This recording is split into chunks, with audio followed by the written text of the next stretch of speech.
Hello friends, तो कैसे हैं आप लोग दोस्तों। आई होप आप लोग दोस्तों बहुत बढ़िया होंगे दोस्तों। ध्यान दीजिए दोस्तों, हमने दोस्तों कल के वीडियो में दोस्तों बात किया था 1 से 15 तक के दोस्तों क्वेश्चन की। दोस्तों ध्यान दीजिएगा, आज के दोस्तों हम इस वीडियो में पार्ट 2 वीडियो है दोस्तों। बात दोस्तों 15 के बाद जितने भी क्वेश्चन आपके बच गए हैं 10 से दोस्तों 12 ही क्वेश्चन है। हम दोस्तों उस क्वेश्चन को ऑप्शन के माध्यम से हर एक क्वेश्चन का ऑपरेशन करके दिखा देंगे दोस्तों। तो ध्यान दीजिएगा, पॉलिटिकल साइंस का अब तक का ये दोस्तों ऐसे इसमें से आपको क्वेश्चन दोस्तों हम बता दिए थे। तो दोस्तों आपके एग्जाम के पॉइंट ऑफ व्यू से बहुत जरूरी है दोस्तों, ध्यान दीजिएगा। चलिए दोस्तों बात करते हैं 16 नंबर क्वेश्चन की। दोस्तों आपका 16 नंबर दोस्तों क्वेश्चन है, कह रहा है दोस्तों भारतीय संविधान में दोस्तों क्वेश्चन कह रहा है दोस्तों भारतीय संविधान में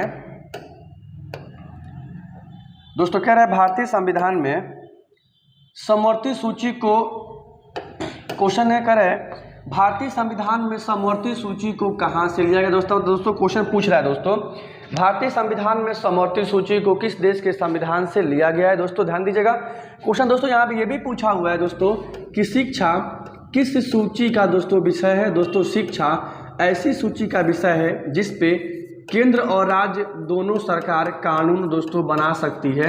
समवर्ती सूची उसी को बोलते हैं दोस्तों, और यह सूची ऑस्ट्रेलिया के संविधान से दोस्तों लिया गया है। ऑस्ट्रेलिया के संविधान से दोस्तों लिया गया। दोस्तों ध्यान दीजिएगा, ऑस्ट्रेलिया के दोस्तों संविधान से लिया गया है।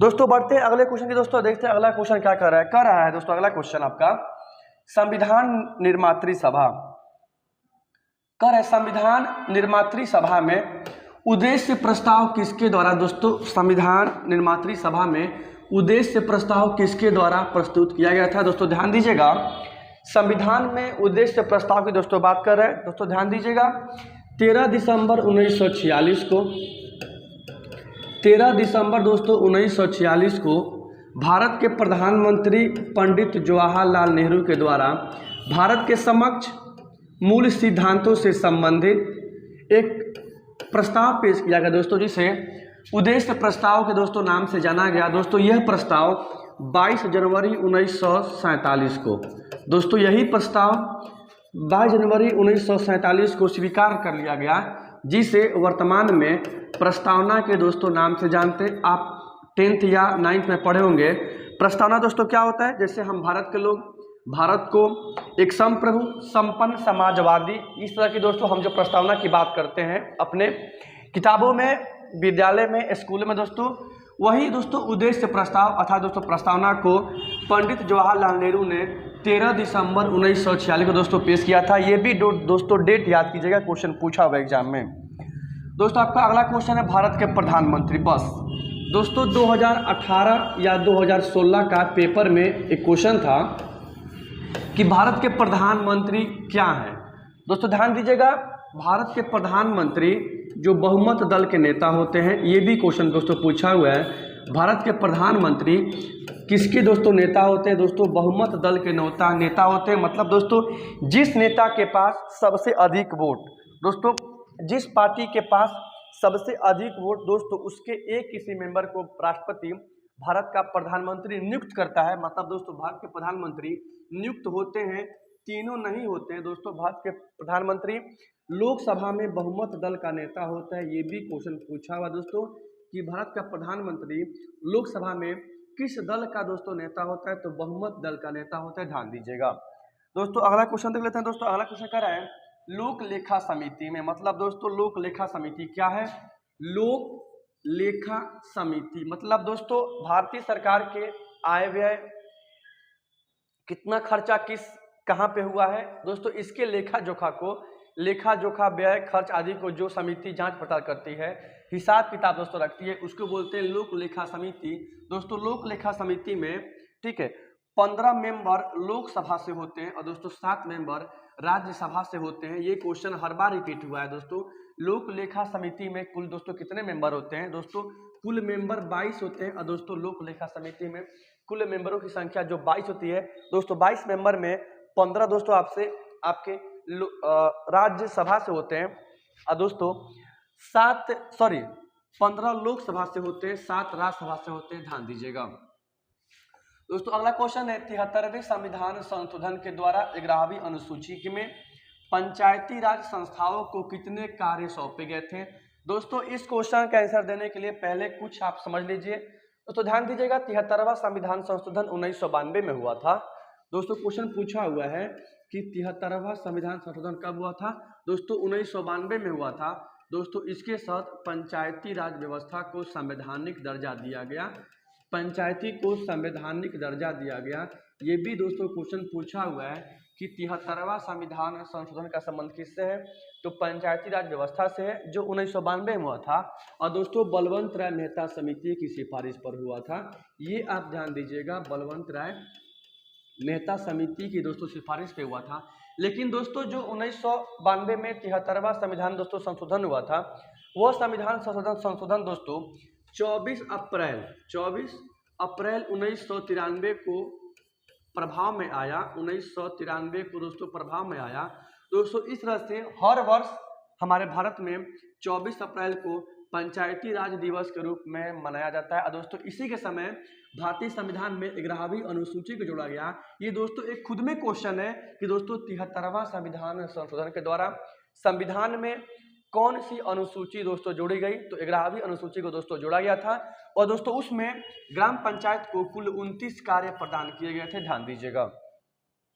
दोस्तों देखते हैं अगला क्वेश्चन क्या रहा है, निम्नलिखित में से कौन एक न्याय का प्रकार है? दोस्तों आप भारत की प्रस्तावना, दोस्तों ध्यान दीजिएगा दोस्तों आप भारत की प्रस्तावना जो हम पढ़ते हैं दोस्तों, उसमें 3 प्रकार के न्याय की चर्चा की गई है। सामाजिक न्याय, आर्थिक न्याय, राजनीतिक न्याय। दोस्तों ये मतलब इनमें से सभी न्याय है। ठीक है, कौन एक न्याय का प्रकार है? कानूनी न्याय, राजनीतिक न्याय, आर्थिक न्याय। दोस्तों ये तीनों न्याय है। और दोस्तों हमारे भारत की प्रस्तावना में कुल 5 प्रकार के स्वतंत्रता की बात की गई है। ठीक है, तो ध्यान दीजिएगा, क्वेश्चन पूछा हुआ एग्जाम में। दोस्तों अगला क्वेश्चन देख लेते हैं। ये दोस्तों हलवा क्वेश्चन है। इस क्वेश्चन का आंसर शायद आप बहुत पहले ही जानते होंगे। क्वेश्चन क्या रहा है, भारत में वयस्क मताधिकार प्राप्त करने की न्यूनतम आयु की क्या है? दोस्तों मतलब आपको वोट देने की, वयस्क मताधिकार मतलब वोट देने की न्यूनतम मिनिमम एज दोस्तों क्या क्वालिफिकेशन है? तो 18 वर्ष। दोस्तों 18 वर्ष का युवा अगर आप हो जाते हैं दोस्तों, आप वोट देने के लिए हो जाते हैं। ध्यान दीजिएगा। दोस्तों 25 नंबर क्वेश्चन देख लेते हैं। क्या 25 बार दोस्तों ध्यान दीजिएगा, लोकसभा का मेंबर बनने के लिए क्वेश्चन पूछा हुआ एग्जाम में।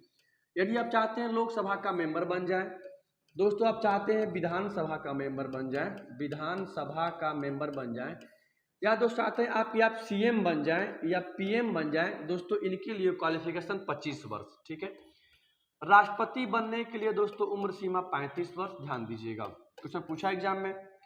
पंचायत का चुनाव लड़ने हेतु दोस्तों आपकी उम्र सीमा, पंचायत का चुनाव लड़ने हेतु दोस्तों उम्र सीमा 21 वर्ष होनी चाहिए। ध्यान दीजिएगा। देखते हैं दोस्तों अगला क्वेश्चन है, भारतीय संविधान में कितने मौलिक अधिकार प्राप्त हैं? दोस्तों भारतीय नागरिकों को कितने मौलिक अधिकार प्राप्त हैं? कितने प्राप्त हैं दोस्तों? ध्यान दीजिएगा। दोस्तों आपको मैं समझा दे रहा हूं, भारत का संविधान जब 26 जनवरी 1950 को लागू हुआ, दोस्तों भारत का संविधान जब 26 जनवरी 1950 को लागू हुआ तो दोस्तों मूल संविधान में भारतीय नागरिकों के कुल 7 मौलिक अधिकार थे। लेकिन दोस्तों 44वां संविधान संशोधन 1978 के द्वारा क्वेश्चन पूछा हुआ है कि 44वां संविधान संशोधन दोस्तों किस वर्ष हुआ? 1978 में हुआ। और दोस्तों 44वां संविधान संशोधन 1978 के द्वारा दोस्तों जो संपत्ति का अधिकार था, दोस्तों संपत्ति के अधिकार को दोस्तों मौलिक अधिकार की श्रेणी से क्या कर दिया गया? हटा दिया गया। दोस्तों एक हटा तो कितना बचा? 6 बचा। दोस्तों वर्तमान में यही पूछ रहा है, भारतीय नागरिकों को कितने मौलिक अधिकार प्राप्त हैं? दोस्तों 6 प्राप्त हैं। वही दोस्तों आपसे कह देगा मूल संविधान में कितने थे? दोस्तों मूल संविधान में 7 थे। कौन मौलिक अधिकार दोस्तों नहीं है? संपत्ति का अधिकार मौलिक अधिकार नहीं है। कुल कितने थे? 7 थे। 44वां संशोधन कब हुआ? 1978 में हुआ। दोस्तों वर्तमान में संपत्ति का अधिकार दोस्तों कौन सा अधिकार है? दोस्तों वर्तमान में संपत्ति का अधिकार एक कानूनी अधिकार है। ये क्वेश्चन एग्जाम में भी पूछा हुआ है। वर्तमान में संपत्ति का अधिकार दोस्तों एक कानूनी अधिकार है। और दोस्तों बात कर रहे हैं बार बार मौलिक अधिकारों की। दोस्तों समझ लीजिए मौलिक अधिकार क्या होता है, हमारी बात को सब कोई सुनेगा। मौलिक अधिकार क्या होता है सुनिए। दोस्तों प्रत्येक देश के संविधान द्वारा दोस्तों ध्यान दीजिएगा, प्रत्येक देश के संविधान द्वारा उस देश में निवास करने वाले नागरिकों को कुछ अधिकार प्रदान किए जाते हैं, जैसे घूमने फिरने का अधिकार, रहने बसने का दोस्तों अधिकार, ठीक है, शादी ब्याह करने का अधिकार, हाँ ये अधिकार है, वोट देने का अधिकार, ठीक है, सॉरी ये नहीं। दोस्तों हम क्या बता रहे हैं, प्रत्येक देश में निवास करने वाले नागरिकों को कुछ अधिकार प्रदान किए गए, जैसे रहने पीने, घूमने फिरने, घर बसाने संबंधी अधिकार को बोलते हैं मौलिक अधिकार। और दोस्तों मौलिक अधिकार को हमारे संविधान में अमेरिका के संविधान से लिया गया है। ये क्वेश्चन दोस्तों एग्जाम में पूछा हुआ है कि मौलिक अधिकार को दोस्तों कहाँ से लिया गया है, अमेरिका से लिया गया है। मौलिक अधिकार का दोस्तों संबंध संविधान के भाग 3 से है, अनुच्छेद 12 से 35 में इसका उल्लेख किया गया है। ये दोस्तों क्वेश्चन आप रिपीट कर लीजिएगा, मौलिक अधिकार को हमने अमेरिका के संविधान से लिया गया है, इसका संबंध भाग 3 से है, 12 से 35 में है, ध्यान दीजिएगा।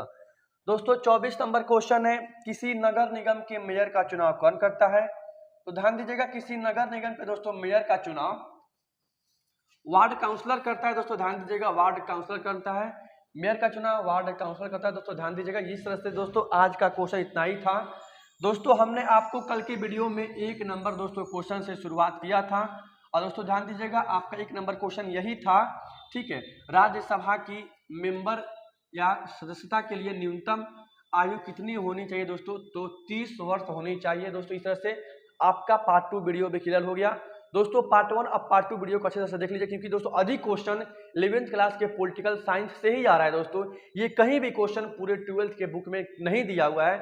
अब क्यों पूछ रहा है ये हमें भी नहीं पता है। तो दोस्तों अगर वीडियो अच्छा लगा तो दोस्तों वीडियो को लाइक कीजिएगा, चैनल को सब्सक्राइब कीजिएगा और गरीब का भला कीजिएगा, ठीक है। जय हिंद, जय भारत।